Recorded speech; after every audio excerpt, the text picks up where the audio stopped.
I was a good friend to Kelly. Ask anyone. I was her only friend. She didn't let people in very easily. And the whole time I was walking on eggshells around her. Kelly and I roomed in a dorm together. That's how I met her. I'm such a busybody. I was all up in her business from day one. She was kind of shy around other people, but I just kept pushing until she opened up to me. Kelly had a rough time growing up. Her mom was a drinker. Her dad was in jail since she was 2. Stepdad was a pillhead. Real Dr. Phil stuff. I guess her childhood was the reason she was such a drama queen. I mean, really. She once screamed at me for hours just because I gave her number to a guy at a party who said he knew her. Even though it turned out he really didn't, he was totally hot. What was her problem? Well, I played nice after that, because it was the only way I could get her to stop biting my head off. She gave me the silent treatment for a few days, but eventually the hormones wore off and she tried to explain why she was so upset with me. I managed to keep from rolling my eyes, as she told me about her older brother and the reason she didn't trust men anymore. I thanked her for confiding in me, even though I knew it was a load of BS. What brother would do something that horrible to his 6-year-old sister? I mean, really? Anyway, she started trusting me again after that. She opened up with more of her family drama. Her pillhead stepdad stole her monthly check from her grandma. Her mom left another screeching voicemail blaming her for wrecking the family. Her creepy uncle had shown up on campus and tried to force her into his car. I just kept telling her family is everything. She had to forgive and forget. She tried telling me some baloney about a restraining order, but I shut her down. She was the one generating drama at this point. Lots of people had family they didn't like, and you just had to suck it up. She went all quiet after that, stopped telling me things about her family for a few days. I thought she was maturing, getting over it, but then she dropped a bombshell on me. Her brother was getting out of prison. The guy had done over 10 years for what she said he did, and now she was terrified he'd find her again. I had to talk her down, repeating the forgive and forget mantra. Of course her brother would want to see her. He probably just wanted to make amends, learned his lesson in prison. Well, all my reassuring didn't help.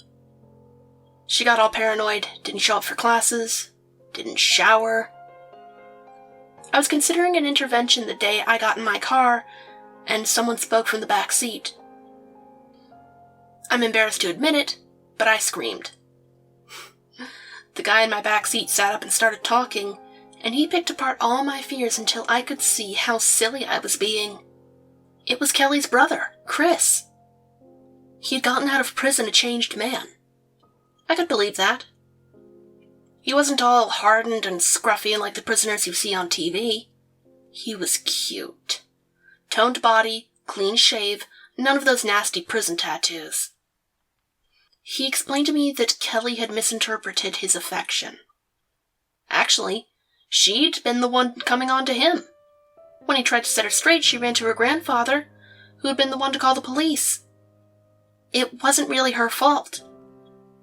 She was just too young to know any better, and the whole thing just snowballed. I assured him I was Kelly's best friend and I would talk her around. He was so cute and shy when he hesitated. Told me not to let her know he was even here. I promised him I would talk her over to his side without letting her know. He laughed. I think he was just so happy to finally have someone on his side. I thought about asking him out, but he left the car before I could. Boy, Kelly was a piece of work that week. I kept trying to talk up how important family was, how someone could reform and become a completely different person. She never responded when I said those things. Just made little noises that could have meant anything.